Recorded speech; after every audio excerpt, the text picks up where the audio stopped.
Moving on, Mr. Ip Hong Wing.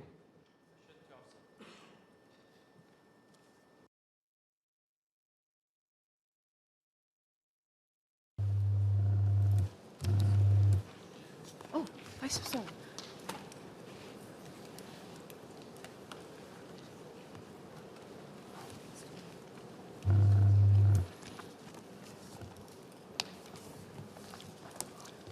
Mr. Speaker, may I have your permission to answer PQs 12 to 16 together? Please proceed. Sir, we have stepped up enforcement at the borders to deter trafficking of vapes. Between 15 September 2024 to 14 September 2025, the Immigration and Checkpoints Authority intercepted 76 attempts of large-scale smuggling of vapes and related products at the checkpoints and 57 attempts through the postal channels.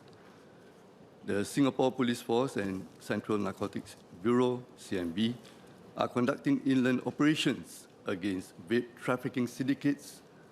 On 10 September, CNB dismantled a syndicate dealing in etomidate laced vapes and arrested 8 members of the syndicate. Extraterritorial jurisdiction of the Misuse of Drugs Act, or MDA, was introduced in 1998 to prevent local addicts from being able to travel overseas to abuse drugs. Under Section 8A of the MDA, Singapore citizens and permanent residents who are found to have abused controlled drugs outside Singapore will be dealt with as if that offence had been committed in Singapore.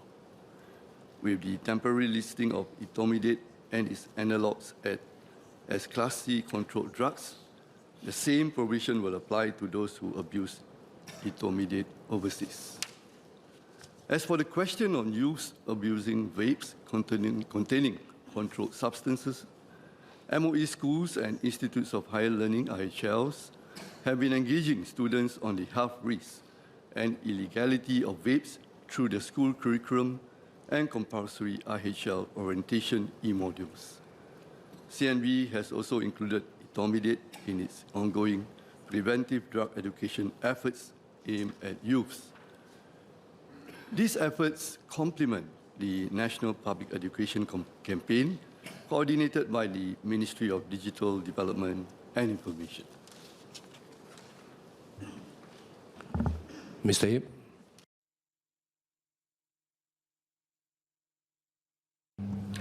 Thank you, Mr. Speaker. I thank the Minister for his reply.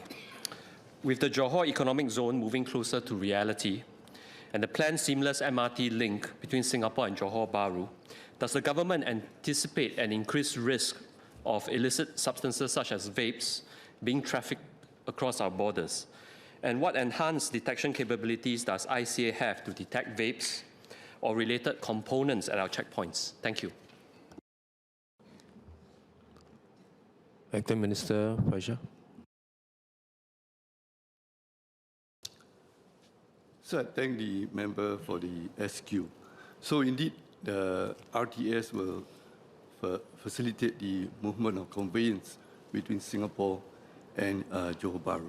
So with this convenience, you can anticipate some travelers who may want to take advantage of the ease of movement to smuggle in contraband. So as such, we have a operational response plan in place where we will enhance the way we do things at the RTS, looking at some of the maybe perceived gaps. And at the same time, we want to make sure that it doesn't inconvenience the travelers as much. So we will deploy CMB and police officers there together with the ICA to see how we can not only apprehend the person doing this, and also to ensure to give the feeling that it's safe and secure at our borders. Mr. Melvin Yong. Thank you, Mr. Speaker. I thank the Minister for his assurance, but I'm quite concerned to read a recent CNA article on the 11th of September that reported how vape shops in Johor Bahru say that Singaporeans still form the bulk of their customers, and checks at our checkpoints, despite all the enhanced penalties, the couriers are still willing to take on these risks to smuggle vapes into Singapore. So I'd like to ask the Minister two questions. One, what is the total quantity of e-vaporizers and related products detected in the cases intercepted at our checkpoints in the past 1 year? And whether the penalties for smuggling vapes into Singapore can be further increased so that we can do more to deter such vapes from entering our shores. SMS Faishal.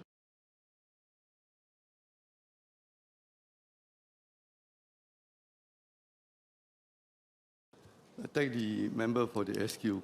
And answering your second SQ, during that period that I've shared, authorities have seized more than 500,000 e-vaporizers and related components across the cases that I've shared. And what is key is that we, as what shared by Minister Ong earlier, we have the whole of government effort, right? It's not only looking at vapes, but also looking at etomidates and any other substance that may be brought into Singapore. And so since the 1st of September, right, where we listed etomidate in Class C listing, so what happened is that our ground sensing indicated that there has been a reduction, right? And the etomidate traffickers are more wary about the situation and how our enhanced enforcement effort. And so there are those who have stopped dealing with etomidate. Well, there are also those who still want to take the risk. They feel that there's demand, and we will continue to take action against them. So just 2 weeks ago, we arrested 8 members of etomidate syndicates, and we will continue to monitor the situation. So we also need the help of fellow Singaporeans and our members here so that we can not only take the necessary action, but I think go upstream to share with fellow Singaporeans, especially our young people, that these are harmful for them, and we protect our people so that they have better lives ahead and continue to keep Singapore safe and secure. Mr. Chris D'Souza. I thank the Minister for his clear responses. My PQs are born out of my understanding of the MDA. The MDA is effective. It's an excellent tool to combat drugs, provided the drug is classified in a certain schedule, and here, Class C. And the last time we had a lot of difficulty with cross-border importation of drugs was NPSs, new psychoactive substances. In fact, the Minister and I had a debate about this in a motion. So my concern is that, look, we don't know what's beyond the horizon. My question is, how can we make the system more efficient and effective so that if some new psychoactive substances, some new drug comes up on the market, we are able to have MHA and MOH work together, get it under the Class C, and therefore administered. Because without it being a scheduled drug, we cannot consider them the people who traffic as traffickers, the people who consume as consumers. So it is critical in the legal stratosphere to have this efficiently, effectively, and promptly scheduled as a Class C drug. That is my genuine concern. I want to know why it took so long for etomidate to be classified as a Class C drug, and what more can we do in future to plug this gap and be more efficient in enforcement. Thank you. SMS Faishal.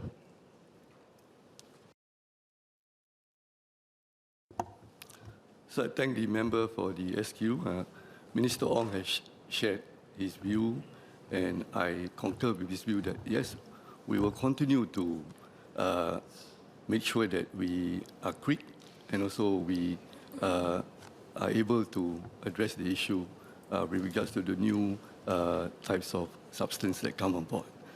However, the reality is, if you look globally, this is something that governments around the world, across the world, are handling this issue, whereby for us, we have a strong stance, and that is a protection for our system. Nevertheless, even with a strong stance, the traffickers, syndicates will always find opportunities to slip in. And what about those without a strong stance? So you can imagine how the people are affected by not only drugs, controlled drugs, but also substances that can give them a very, very, even short time or a level of highness that will keep them addicted to it. So we will continue to look at the MDA. As the member shared, we have enhanced how we deal with NPS. Right? This is something that we will continue to look at the landscape and see what ways we can continue to strengthen it. So I assure the member that we are in this very seriously. Why?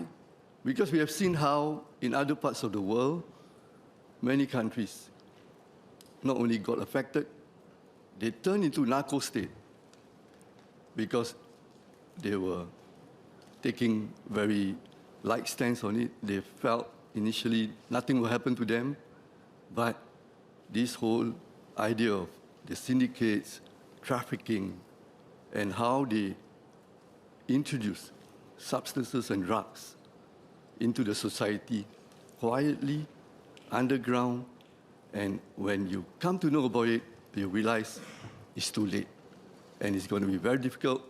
And I've met many of my counterparts who were taken by surprise, not knowing what is to come. So we are on a right path, and we want to get the support of all the members here and fellow Singaporeans so that we can continue to do this, protect our people together. Ms. Mariam Jafar.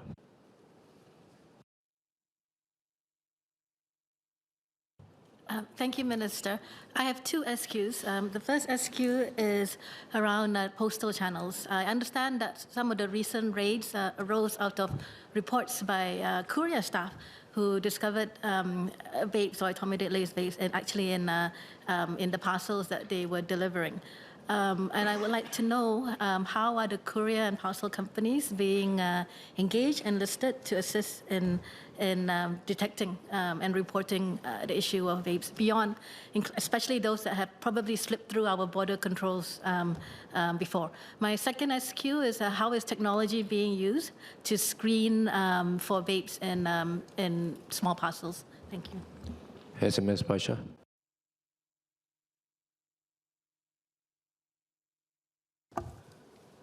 So I thank the member for the SQ.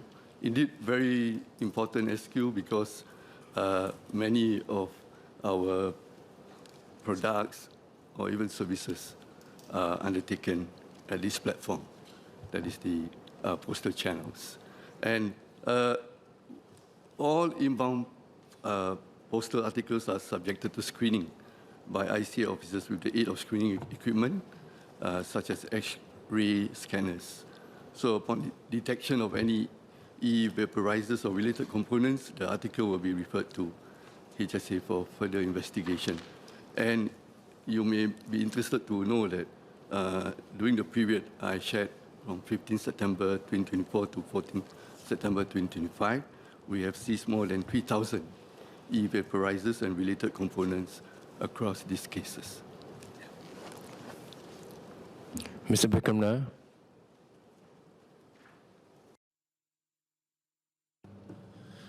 Thank you, Mr. Speaker. I'm just picking up on a point that I think Minister made earlier, but which comes within MHA's prerogative. I think Minister was mentioning that a lot of vapes are sold through social media, potentially Telegram. Does MHA think it has adequate tools to deal with sale through social media, and whether any more tools are needed? SMS Faishal. I thank the member for the SQ.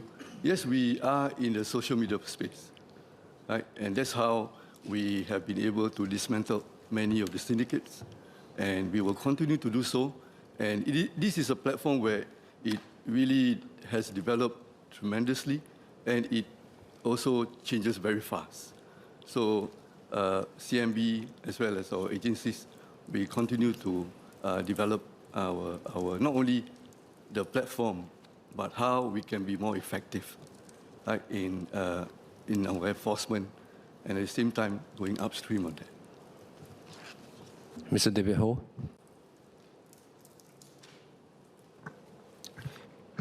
Thank you, Mr. Speaker, sir. I have two SQs. The first one being whether, the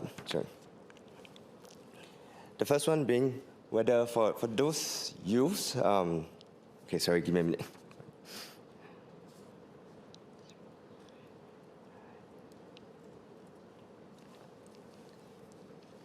Okay, apologies, Mr. Speaker. So my two SQs are this. The first being, so these are questions from parents, whether for youth that actually consume vaping overseas, what is our position on it, similar to those when the youth consume cannabis. That being the first question. The second SQ, it's about reporting. Earlier, a member mentioned that a lot of this can be, they can purchase it online. But then we also realized that for those youths that are below 15 years old, if all these are online platforms, we wonder whether if there's an appropriate youth platform for the youths to be able to report.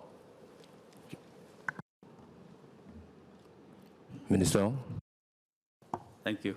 Just the first question, simple answer is you consume it overseas as a Class C drug under MDA, you are still liable for penalty. That is the position we take for all drugs. Second is for youths without SingPass, use the telephone. I know there were instances when the operator on the line say, can you please send it via the form? Probably because in the course of the conversation, the youth might have said that I got photos to show. Because once you have photos, you got to go to the actual form, which then requires SingPass. But if you don't have SingPass, just tell them, just tell the operator, I have a case to report. It will be admitted, and we'll take action appropriately. I just want to touch on the point that Mr. D'Souza raised earlier about being fast, and I take that point totally. We are going to come to the House to propose a new legislation under MOH. Yeah? It can be new or it can be an amendment of existing legislation, but it will provide us with the legal powers to act faster. Yeah? Even in the absence of of comprehensive clinical data on harm, on addiction, on dependence, we can take action first under MOH powers with the collaboration of other agencies to require mandated rehab, mandated supervision. So I think with more legislation, it is a matter of legislation. The legislation do provide for faster response. And I think with the new legislation coming next year, do debate on it, give us your perspective. I think it will improve the situation. SMS, Faishal, do you want to add anything?